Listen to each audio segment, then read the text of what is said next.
Hey everyone, Anthony Fantano here, internet's busiest music nerd, and in case you haven't noticed, I'm getting torn apart on Twitter, which is nothing new for me personally, but the discourse seems to have reached a fever pitch that's making a lot of people concerned and angry and even thinking I'm covertly a racist, bigoted person. Now, these are the same sorts of allegations that I have fought against and won before, and I'm happy to do it again because I have nothing to hide and I know they're not true. I don't want to waste anyone's time, so let's just get straight into it. With Exhibit A, this clip right here, which has just been going absolutely viral, and here's my explanation for it. Early on in my YouTube career, I had some pretty lax views when it came to quoting the language of others, and my point of view was, what does it matter? It's not me saying it. I'm relaying a lyric or a sentiment or a point of view expressed by someone else. I'm even embarrassed to say that I don't think it was until like a few years ago that I actually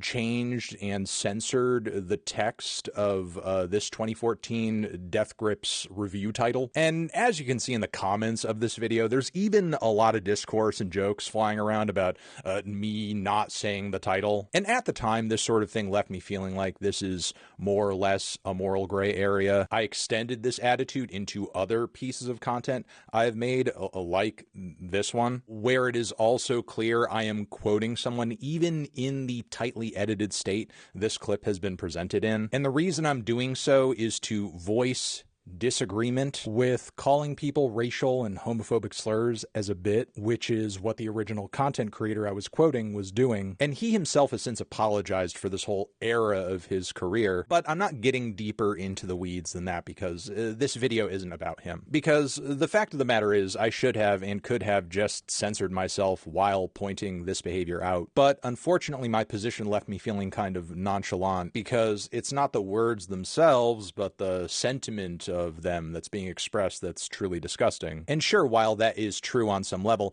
explicitly quoting him was in bad form and just unnecessary. I would have still gotten my point across and done so without upsetting anybody had I taken that approach. And I feel this way now because of an important realization I only made after tons and tons of people were watching me, that I don't make content just for me, I do it for an audience. And I can't dictate what anyone watching may or may not find harmful or offensive, no more than with a review I can dictate what music you do or don't like. So I would rather err on the side of caution and not hurt anyone by explicitly voicing language that doesn't exist in a vacuum, even if I am quoting it. And that's actually been my approach for a very long time now. I mean, this clip may be new to you, but it's actually almost 10 years old. If this was ever something I made a regular habit of doing, believe me, you'd be seeing more examples than this. All I can do is take ownership of having quoted these words in this way, and obviously say that I'm sorry, which I am in fact sorry about this. Now, there are going to be some people watching this video who will say, no,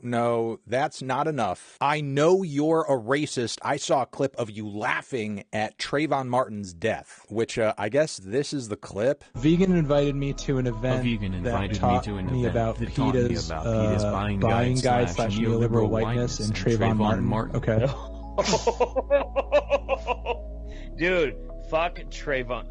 I was thinking Trey Melvin. I had a big thing with Trey Melvin. Which I will agree, that doesn't look good. But believe it or not, the way this clip has been presented is a lie, and it's been heavily edited too. First off, I gotta say the Drunken Peasants podcast where I was appearing in that clip is explicitly not a right-wing podcast. While yeah, it's true the show has featured a pretty wild range of guests over the years and the humor tends to run a bit edgy, they also regularly make fun of right-wingers, alt-right psychopaths, and the president. And in this clip that you just saw, I'm reading a super chat that is on the screen that was sent in by a viewer of the show. And the reason I'm jumping into reading it is that partially it is a dig at me, because on the show it's not exactly a secret that I'm an openly liberal vegan. And from there, here is what actually happens. A vegan invited me to an event that taught me about PETA's buying guide / neoliberal whiteness and Trayvon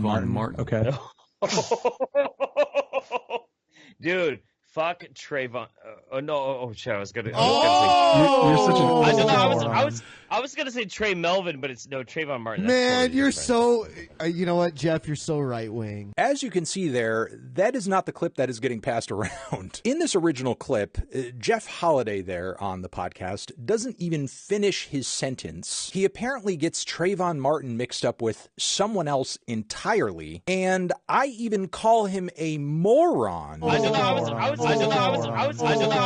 Because that is obviously something a fucking moron would communicate. So, voila, that's actually what happened in that clip. With all that being said, I realized a long time ago that I really do need to be careful about who I talk to and what platform I appear on publicly, because in the eyes of the wrong person, any association or appearance can be read as a deep tie or an endorsement of an idea that I don't fucking agree with. Like, for example, if I did a stream with this guy tomorrow... Fucking a dude, will you let him fuck you?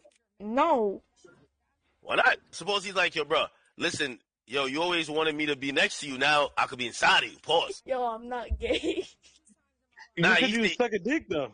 Yeah. People might understandably think that I endorse the idea of having sexual conversations with underage boys, and I don't. So while I know that nobody owes me their forgiveness and I can't control what everyone thinks about me, I'm going to continue to do my best to make sure that I'm not sending across the wrong idea, especially considering a lot of the music I review and endorse on a regular basis deals in some pretty heavy and serious topics that I would be completely in opposition to were I a bigoted weirdo. But as much as this is a principle of mine, I would also like to be spared the headache of just some freak trying to frame me disingenuously and make it seem like I'm okay with a child being killed by a racist vigilante, which is where the most truly aggravating thing about this whole situation comes up, because we currently live in a time where between ICE, between our current president who got in the position where he is after saying that Haitian immigrants are going to eat your pets, white supremacy is like really at a fucking peak right now. And because of that, it's vitally important that when things are being called out as legitimately racist, that those accusations actually mean something. But I guess instead what some people would rather do is water down the impact of that, deceptively edit clips to make it look like I like it when children are killed. All right, I don't think I have anything else to say here. If there's something I've missed, I will try to circle back. That is, if we are talking about a case of something I've actually said or done or felt. I appreciate you watching, even if from here you don't see it in your heart to forgive me. Okay, boom, forever.